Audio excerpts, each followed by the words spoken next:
मराठा आरक्षणाचा लढा हा आता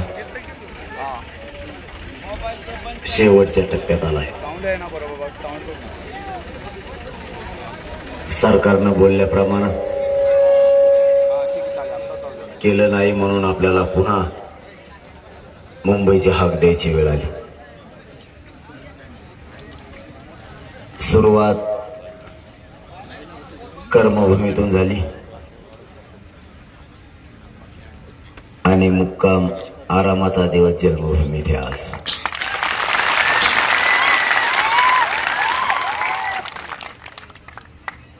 या गोदावरीच्या तीरावर असणाऱ्या दोनही जिल्ह्यात कर्मभूमी आणि जन्मभूमी आणि या दोन्हींनी मला भरभरून साथ दिली.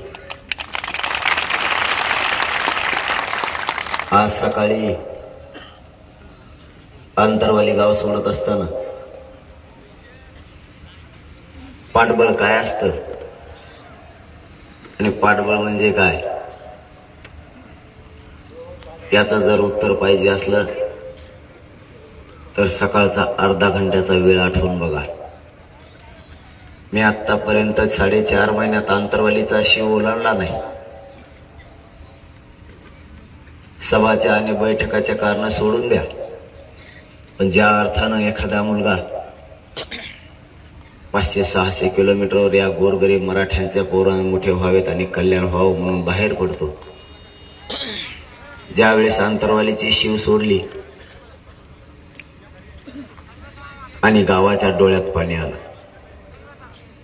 त्यांना वाटलं 4.5 महिने जरी गेले तरी वापस येत होते. परंतु आज 4.5 महिने ज्या गोदापट्ट्यातल्या 123 गावांना साष्ट पिंपळगाव पासून भांबेरी वडी काळे आणि अंतरवाले आणि या 123 गावातल्या गोदापट्ट्यातल्या 11 तालुक्यातील गावानं वेळोवेळी हाक मारली, त्यावेळेस ताकदीनं साथ दिली. परंतु ज्यावेळेस अंतरवालीचा आज शिव सोडला त्यावेळेस अंतरवाली गावकऱ्यांच्या डोळ्यात पाणी आलं. माझ्यातही माणुसकी जिवंत आहे. मलाही हुंदका दाटून आला आणि ती हुंदका गोदापट्ट्यातल्या 123 गावांना बघितला. अर्ध्या घंट्यात वाऱ्यासारखी वार्ता गोदापट्ट्यातल्या 123 गावात पसरली. निवेदित होतं 26 तारखेला सगळ्यांनी मुंबई द्यायचं.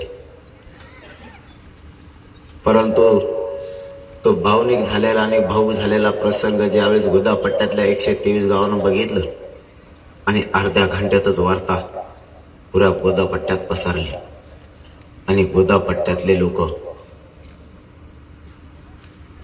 प्रचंड वेगानं अंतरवालीकडे धाव घेऊ लागले. अवघ्या अर्ध्या घंट्यात 10 ते 15 लाख लोक हवेवरती जमा झाले.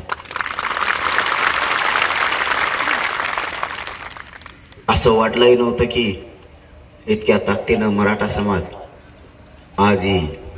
मराठा समाज येणार होता 26 तारखेला, परंतु तो प्रकार गावकऱ्यांकडून नकळत आमच्याकडून व्हावा आणि गोदापट्ट्यातले 123 गावं अंतरवालीकडे निघायला तुटून पडले. जर इतकी साथ लोकांना दिली तरी यश मिळायला काहीच लागत नाही. आज पाठबळ काय असतं, आशीर्वाद काय असतो हे उभ्या महाराष्ट्रानं बघितलं. कोणाच्याही शेतात माणूस आज दिसत नव्हता. कोणाच्याही शेतात जिकडं तिकडं फक्त माणसं. शेवटची गाडी अंतरवालीत, तर सुरुवातीची गाडी उमापूर फाट्यावरती.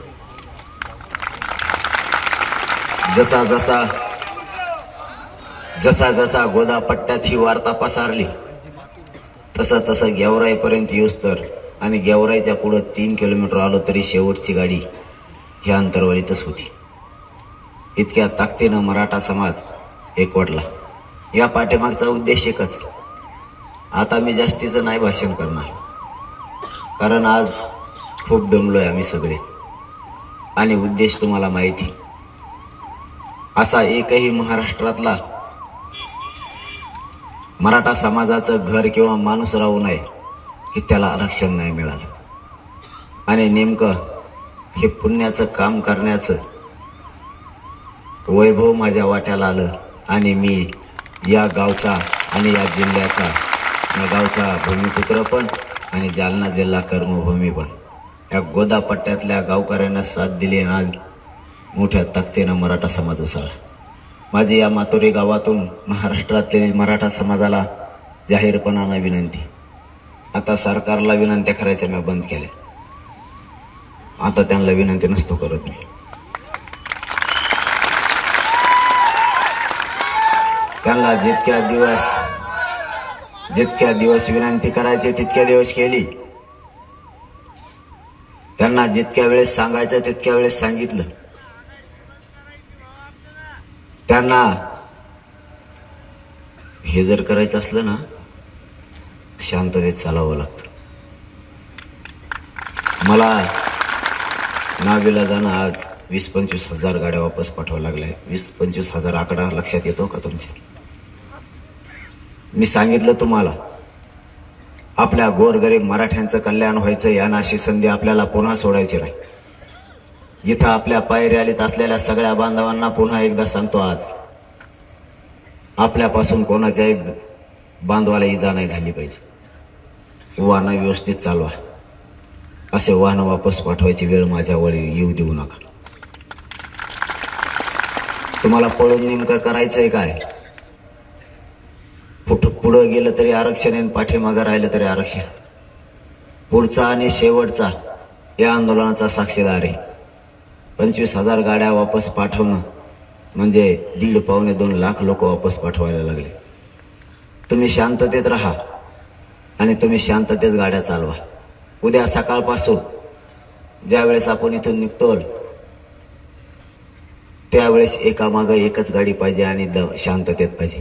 कोणीही 30-40च्या पुढे जायचं नाही. जास्तीत जास्त 30च्या स्पीडच्या पुढं कोणी जायचं नाही. कारण आपल्यापासून कोणाला इजा नाही झाली पाहिजे किंवा आपल्या गाडीतल्या बांधवांना सुद्धा नाही झाली पाहिजे. आपल्या आंदोलनाला गालबोट लागतं हे लक्षात असू द्या. तुमचं पळणं 1 घंट्याचं होऊन जाईल, परंतु या मराठा समाजाला आणि आपल्या आंदोलनाला डाग नाही लागला पाहिजे. इथून पुढे आपल्यावर जबाबदारी, या मराठा जातीला डाग लागूच द्यायचा नाही, ही जबाबदारी आपल्यावर.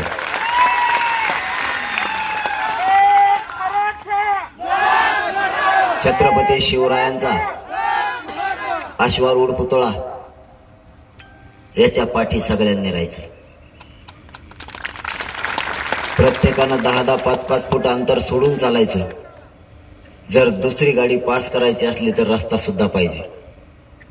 जर आपल्याला घ्यायसाठी समोरचे गावं आले तर त्यांना आपल्या पुतळ्याच्या पुढे चालू द्या. आपली शिस्त कायमस्वरूपी राहू द्या. पुतळ्याच्या पाठीमागं सगळ्या आपल्या गाड्या असतील तेवढ्या चाला उद्यापासून. कोणीही मागं पुढं धावाधाव करू नका. सगळं नियोजन त्यामुळे विस्कळीत होतं. आणि जे स्वप्न घेऊन आपण मुंबईकडे चाललो, पुन्हा आपल्या डोक्यात 2-2 विचार सुरू होते. कुणाला काही लागलं का, कोणी जेवलं की नाही, हे विचार सुरू होते. त्यामुळं तुम्ही स्वयंसेवक म्हणून काम करायचं हे तुम्हाला मी आधीच सांगितलेलं आहे. आणि तुम्ही स्वयंसेवक म्हणून काम केलं तर समाजाला अडचण यायचं काम नाही. तुम्ही जर स्वयंसेवक म्हणून काम नाही केलं तर कोणी करायचं? तुम्ही शिस्तीत नाही चालणार तर कोण चालणार? आरक्षण या मराठ्यांना मिळवून देण्यासाठी तुम्ही नाही येणार तर मग दुसरा कोण येणार? आपल्या जातीला डाग नाही लागला पाहिजे, ही जबाबदारी तुम्ही नाही पार पाडणार तर दुसरा कोण पाडणार? या जातीचं वजन वाढलं पाहिजे, या जातीनं पुन्हा कॉलर टाईट केली पाहिजे, यासाठी जीवाची बाजी लावून तुमच्या जीवावर मी लढतोय. आता विरोधकांचे आवाज सुद्धा बंद करण्याचं काम या मराठा समाजाची एकजुटीने केलं. एक आता हिंमत नाही राहिली की मराठ्यांच्या विरोधात आणि आरक्षणाच्या विरोधात बोलायचे. म्हणून या जबाबदाऱ्या प्रामाणिकपणानं पार पाडा. उद्यापासून आपल्या पाठी जेवढ्या गाड्या आहेत सगळ्यांनी एका लाईनीत व्यवस्थित चाला. एकच लाईन करायचे, 2 सुद्धा नाही. जर पुढचे गाव न्यायला आले तर त्यांना आपल्या पुढे चालू द्या, परंतु सगळ्यांना आता उद्यापासून मला शांततेत चाललेलं पाहिजे. सगळ्यांनी जेवण केले का? तीनदा एकदा हाणलं मी बी. ते बी पार डोळे पांढरे व्हायला लागले तुम्ही म्हणून खाल्ले.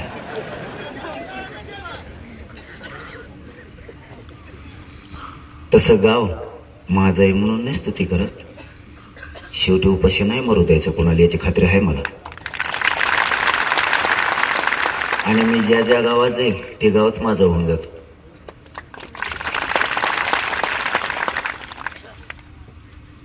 शेवटी या ठिकाणाहून महाराष्ट्रातल्या मराठा समाजाला आवाहन करतोय.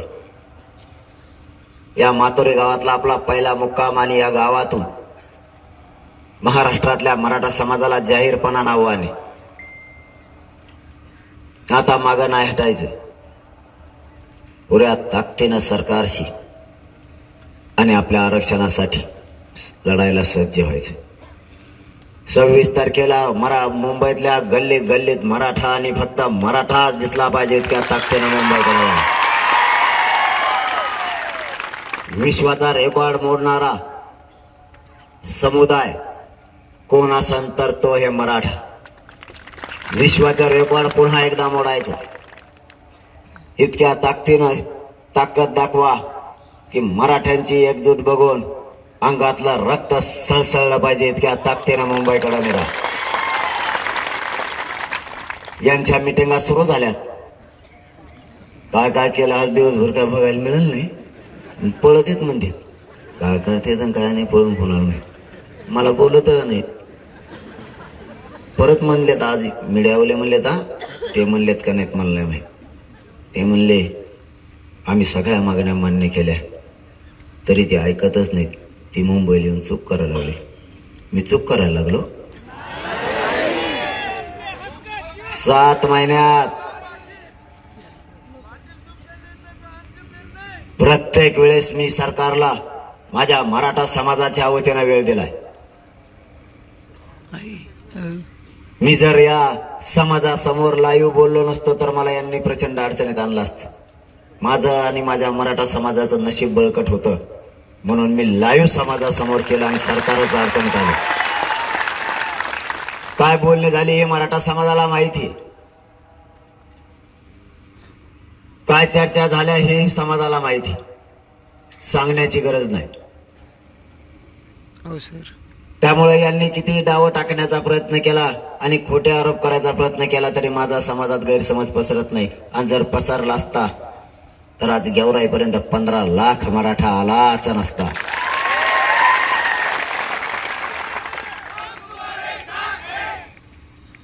त्यांना अगोदर 3 महिने दिले, पुन्हा आले 30 दिवस द्या. आपण 40 दिले. म्हणले एवढ्या वेळेत होत नाही. सरकारला सहकार्य केलं पाहिजे. सामंजस्याची भूमिका घ्या.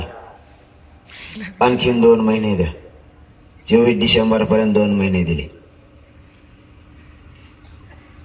आणि आपण त्या दिल्या नसल्यामुळे आपण 23 डिसेंबरला बीडच्या एल्गार सभेतून सरकारला सांगितलं, इशारा सभेतून 20 जानेवारीला आम्ही मुंबईला येतोय.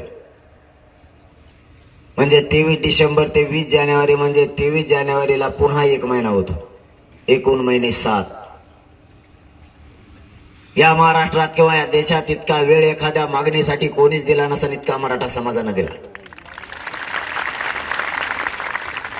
तरीही तुम्ही आम्हालाच दोषी ठरणार आणि तुम्ही जर वेळोवेळी मराठ्यांचं खरं असणार आरक्षण नाही दिलं तर यांना पण मराठे म्हणते. तुमचा राजकीय सोपडा साफ केल्याशिवाय मराठेही सोडणार नाही.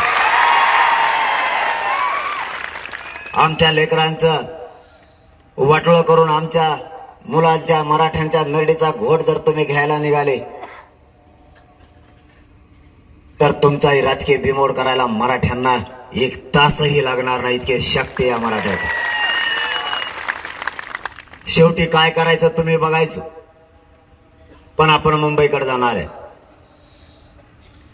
आपण प्रत्येक वेळेस त्यांना सांगितलं की तुम्ही 54 लाख नोंदी मिळाल्यात 54 लाख नोंदी मिळाल्या तर मराठा समाज ओबीसी आरक्षणात आहे.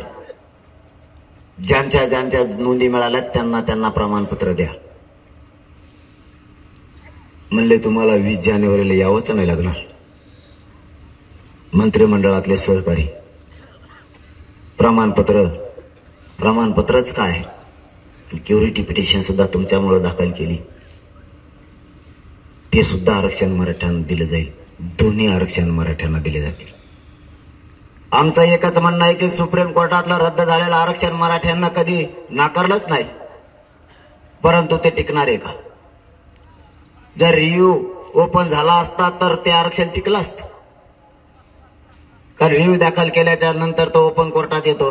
क्युरिटी पिटिशन ओपन कोर्टात नाही घेता येत, ते चेंबरलाच घ्यावे लागते. आणि जर ती ओपन कोर्टात आली तर तेही आरक्षण मराठ्यांचं कोणीच घालू शकत नाही, हे सुद्धा मी गॅरंटीने सांगतो. पण सरकार का सांगत नाही? सरकारने सांगायला पाहिजे की क्युरिटी पिटिशन याची सुनावणी ओपन कोर्टात होणार आहे. सरकार नाही सांगत. मग आम्ही विश्वास ठेवायचा कसा ते आरक्षण टिकणार की नाही? ते आरक्षण मात्र फक्त राज्यासाठी. आणि आता मराठ्यांना ओबीसीतलं आरक्षण मिळतं हे केंद्रापर्यंत.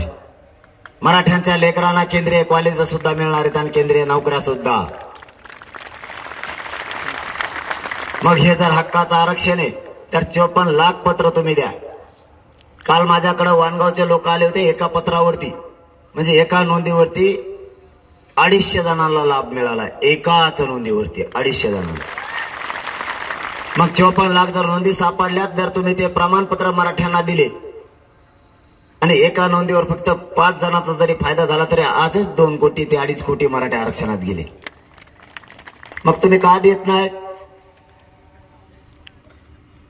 54 लाख प्लस परिवाराला दिलेला आकडा मला दाट्यासह द्या.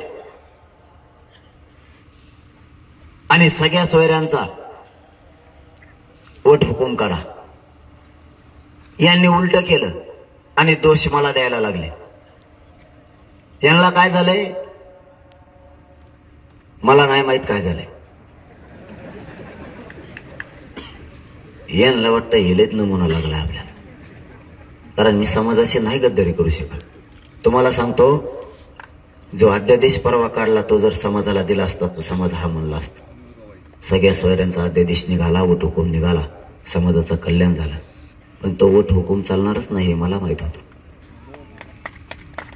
कारण ज्याची नोंद मिळाली त्याच्या सोयऱ्याला मिळणार आहे. म्हणून मी सरकारला सांगितलं तुम्ही उलट का निघाले? अगोदर 54 लाख नोंदी मिळाल्या त्यांना प्रमाणपत्र द्या आणि त्याच्या परिवाराला द्या. नंतर सगळ्या सोयऱ्यांचा फायदा होतोय. सगळ्या सोयऱ्यांनाच नाही, नोंद मिळाली त्यालाच नाही तर सगळ्या सोयऱ्यांना कुठून फायदा होणार? म्हणजे तुमची जर नोंद निघाली तरच तुमच्या सोयऱ्याला होणार आहे. आता तुमची नोंदच नाही निघाली, तुमच्या सोयऱ्याला कुठून होणार आहे? कारण त्याची नोंदच नाही निघाली. ज्याच्या नोंदी नाहीत त्या सगळ्या सोयऱ्यांना ज्याची नोंद निघाली त्याचा फायदा घेता येणार आहे. फक्त एक शपथपत्र करून द्यायचं, तेही मोफत करून द्यायचं ठरलंय. तोही भारत सरकारनं उचलायचा. परंतु यांनी मीडियात किंवा बैठकात असं सांगायचं की आम्ही सगळ्या मागण्या मान्य केल्या, तरी ते ऐकत नाहीत. मुंबईला निघालेत. कोणची मागणी मान्य केली एक सांगता का मला?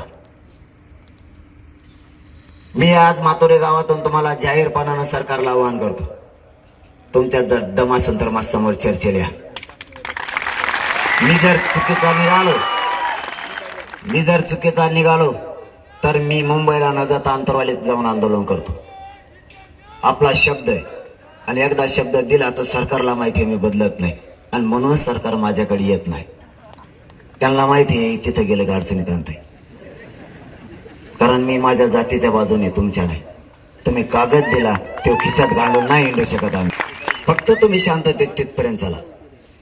ते आडीत फिडीत नसतात आपल्याला. आता एवढं मोठं आग्या मावळं आडीनं सोपं आहे भाऊ. मी कदरून गेलोय तर त्यांचा तर कार्यक्रमच झाला म्हणून समजायचं. मी कसं हँडल करतो मलाच माहिती. माझ्या गळ्यात रुमाल नसला तर मला ढकली देत बाजूला. ढकलेल्या मध्ये तुम्ही होता काय रे? रती आपल्या गावातले बॅल द्याल ते का नाही? मला झोपत नाही भाऊ. मला काय म्हणतात, तुमची उगाच झोप मोडली आणि येणीच मोडली. तुमची झोप नाही मोडायला पाहिजे बरं का. आणि रग येणीच ओढून घेतली. मी म्हणलं गार कस का लागा लागला बा मला. असे लय भेटत येत मला. पण मी माझ्या जातीचा राग नाही करत. मला माहिती आहे ही जात एवढी प्रगत होणार आहे, फक्त एकदा हिला आरक्षण मिळू द्या. ही जात कोणालाच ऐकत नाही मग. कोणालाच ऐकत नाही मग ही जात. फक्त सगळ्यांना मुंबईकडे चला, आरक्षण मिळतंय, काळजी करू नका. हे कसे आरक्षण देत नाही मी बघतो. फक्त तुम्ही नियम तोडू नका. सगळ्यांनी शांततेत चला. आणि आपला फायदाच आहे ना. तुम्ही जर एकामागे एक वाहनं लावले, आपलंच 20 किलोमीटर होईल. सगळा पंगार आपण धरून चालायचं जमत नाही का तुम्हाला? तुम्ही उगाच एकामेकात मुंडके घालता चालता. मला असा लोड येतो फोडून मी तर आज आळूच नड बसलो. मग तुम्ही धोरणात चला ना. सगळा पंगार आपण एकट्याने धरायचा. इथून तिथून आज कसे दोन्ही रोड मराठीनेच धरले. अलीकडा तेनी पलीकडा तेनी. पोलिसाला कोणत्या रस्त्यावर यांना घालावं हेच कळणार. हे बसले येड्या बाबड्या खाली. ते जाऊ द्या कुंकुण. कारण यावरील सोपं नाही ना. आता इथं जर पोलीस 2400 पोलीस होते, उलशिक नव्हते भाऊ. अंतरवली चौकून याडा होता. ते म्हणले हे इतके बोळबोळ कोणत्या गल्लीतून कोण निघायला लागले मिळत लागा ना. मग इथं असं करायला लागले तर मुंबईत तर लय बारकोल्या बोळ्या आहेत. आपण जर ह्या गोळीतून निघालं ते ताराच्यातूनच बाहेर निघायचं काम आहे. थोडं फक्त धीराने चला तुम्ही. अशी मजा येणार आहे मुंबईत. ते तर थांबले पाहिजे तिथं त्यांना बघायला. आपण घुसलं की ते इकडे येते का गाणं. यांनी जर 1-2 दिवसात मागणी मान्य जर नाही केली ना, 1-2 दिवसातच म्हणतोय मी तुम्हाला, तर यांनी माझ्या गावात यायचंच नाही. एका मंत्र्याने आमदारांनी माझ्या गावात यायचं नाही. अजिबात बांध. पुन्हा बांध. अजिबात यायचं नाही कोणी. यांच्या बी मुसक्या आवळल्याशिवाय आपल्याला नाही जमायचं. मराठ्यांच्या नादी लागायचे. आणि त्यांनी वर केलं. पहिल्याच दिवशी जर 15 लाख आहेत, 100% 3 करोड येणार आहेत. आणि मुंबईची लोकसंख्या 1.25 करोड आहे. त्याच्यापेक्षा तिप्पट येणं म्हणजे पहिल्याला स्लॅबवरच राहणं आहे. खाली राहायचं कामच नाही त्यांचं. त्यांना कसे ते भेटत नाहीत आपल्याला. तुम्हाला खरं सांगतो, ते फक्त आपल्या एकाच वस्तूला भेटतात. हे पुढं बसायचं पुढं नाही.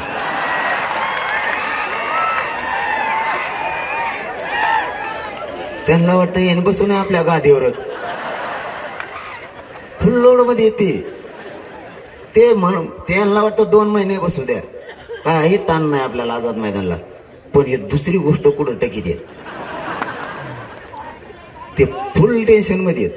तुम्ही फक्त नियमात तिथं चला, सगळ्या सुविधा बराबर होणार आहेत. गोळ्या औषधं आपल्याला घ्यायची गरजच नाही. त्यांच्याच खिशात गोळ्या दिसल्या पाहिजेत का हवी. गोळ्या औषध आपल्याला घ्यायची गरज नाही. त्यांच्या कोणत्या खिशात हात घाला, गोळीत निघाली पाहिजे. तर तुम्ही जरा धोरणात चाला. इथून मला इथूनच लोड द्यायला लागले तुम्ही. असे पुढे राहिले. एक जण आमच्याच आम्हालाच म्हणतो मागा थांब मग घेऊन दे पुढं. आणि आमच्या कुठं नेतो मग.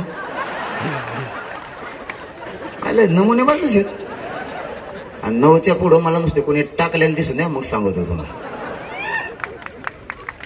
त्या रॅलीत टाकायचे फेकायचे अजिबात नाही कोणी. आणि माघार आल्यावर टाकू नका, आता बंद करा. ते म्हणते थंडी वाजते आम्हाला. काय थंडी वाजते रे तुला? मला नाही वाजत. काही गप्पा म्हणते. आता एक जण टाकलेला होता बघा. आपल्याला खरं बोलायचं, त्याची मोटरसायकल अशी पळाली जोरात.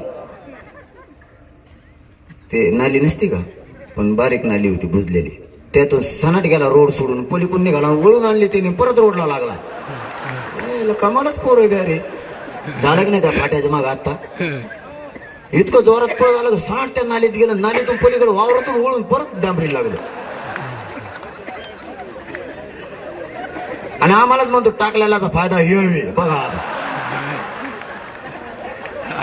म्हणजे त्याला समजून सांगा सुद्धा काम नाही राहिलं.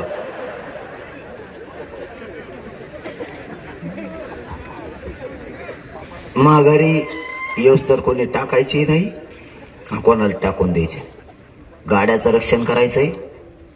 आरक्षण घेऊन यायचं. आपण मुंबईला मजा करायला नाही चाललो. आपल्या लेकरांच्या डोळ्यातले आसरं पुसायला चाललं. मराठ्यांचे लेकरं मोठं करायला चाललो आपण. गाफेलपणानं जात मोठी होत नसते, लक्षात राहू द्या. खूप संयमानं आणि संकेत पाळून हे काम करावं लागतं. बुद्धीचा वापर आता करायचा, ताकदीचा नाही करायचा. जिथं जिथं बुद्धीचा वापर झाला तिथं तिथं यश मिळालं. ताकदीचा नको. ताकदीचा वापर करायची यांना गरज नाही. ताकदीचा वापर करायला दुसऱ्याला करावं लागत असतं. यांना करायची गरज नाही. यांना नुसता बुद्धीचा आपण वापर केला तरी यांचा कार्यक्रम होतोय. मग एकट्याच्या बुद्धीनं कार्यक्रम केलाय तर तुमच्या इतक्याच्या बुद्धीने त्यांचं काय होईल? फक्त सावध राहा. सगळ्यांनी शांततेत चला. मुंबईहून आरक्षण आणण्याची जबाबदारी आपल्या सगळ्यांच्या खांद्यावर आहे. शांततेत चला. उद्यापासून सगळ्यांनी अश्वारूढ पुतळ्याच्या पाठीमागं चालायचं, पुढं कुणी चालायचं नाही. शांततेत चालायचं. ज्याला जेवायला थांबायचं त्याने बाजूला गाडी लावायची, जेवायचं दमाने पाठीमागून यायचं, पळायचं नाही. उपाशी कुणी राहायचं नाही. दुपारची वेळ तर आपलं असं पंचायत व्हायला लागले. आता दुपारचं जेवण कुठं आहे कोणाच्या ध्यानात नाही राहिलं. गावच आहे ना जेवणाचं. हे त्याला विचारतं दुपारचं जेवण कुठं आहे, ते म्हणतो 20 किलोमीटर. ते म्हणतो 20. आता तर 5 चालू आपण तरी 4 वाजले. म्हणजे त्याचा एक वेळ पांगायचाच अंदाज दिसतोय मला. त्याच्यामुळे वाटाण दिसले ना खाजायची बी 1-2 खिशात घे जा, म्हणजे माझ्या कामाला येईल.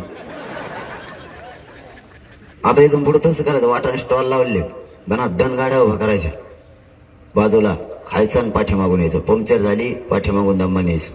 डिझेल संपलं दम्मान यायचं. घाई गडबड नाही करायची. आणि आपण सगळी कोण चुकलो तर डायरेक्ट मुक्कामात ठिकाणी यायचं. आणि 12 वाजेपर्यंतच चालायचं. ते बी चालायचं असलं तर, मला बी चालायचं असलं मी चालत असतो. नाही तिथं काय पांढरंग नाही, प्रसन्न करायला चालत आपण पंढरपूरला. जेवढं चालायचं तेवढं चालायचं, काच काढून खायचं आणि ते जाऊन बसायचं. 26 तारखेला तिथं बसायचं म्हणजे बसायचं. काही हो. आणि ते काही करत नाहीत. त्यांनी जर काही करायचा प्रयत्न केला ना, कार्यक्रमात झाला. ही सगळ्यात मोठी आयुष्यातली त्यांची चूक असते. आणि कोणाचं ऐकून, एखाद्या ओबीसीच्या बुजगावण्याचं ऐकून ते जर मराठ्यांचा मागणीचा अपमान करत असले, मराठ्यांचा अपमान करत असले, देणार नसतील, त्यांचा कचरा झाला म्हणून समजा. कारण थोडेच दिवस जवळ आले, यांचा कचराच करायचा, यांना सोडायचंच नाही. आधी जात, मग पक्ष इन्फेक्शन, नेते फिते. नेते नाही फिते नाही, काही नाही. पोर लागले म्हणून काय नेते फिते. आता काय नाही. आणलंय टप्प्यात, शेवटच्या टप्प्यात आहे. काळजी करू नका. धावा सुरू आहे. एक मागासवर्ग आयोग पळतो, एक समिती पळती. समितीला पुन्हा दुसरी समिती तयारी केली त्यांनी. आयुक्त पळत आहेत, कलेक्टर पळत आहेत. आज नुसती पळापळी. मंत्री पळत आहेत, कुंकड पळत आहेत, त्यामध्ये पण पळत आहेत. सगळी पळापळी. आणि आपण जाणून बुजून नाही करत. आपण 7 महिने वेळ दिलाय. पुन्हा खूप थंडी, आपण प्रचंड ताकदीनं जमलात, त्याबद्दल तुमचे मायभूमीच्या ऋण कधी विसरणार नाही. पण आरक्षण मिळवण्यासाठी ही आरपारची लढाई या महाराष्ट्रातल्या सगळ्या बांधवांना 26 तारखेला एकानाही घरी न राहायचं, सगळ्यांनी मुंबईकडे चालायचं. आता पुन्हा सांगतो, आपण सगळ्यांना शांततेत आता आराम करा. आराम कुठे? आरामाचं कुठे? इथंच का? आणि गाड्या कुठं लावल्यात? गाड्या इथं आणा मग. नाही पार्किंग पशी झोपावं लागेल ना मग. झोपलेले का? आणि मग नियमात चला म्हणले ते ऐकलं नसेल.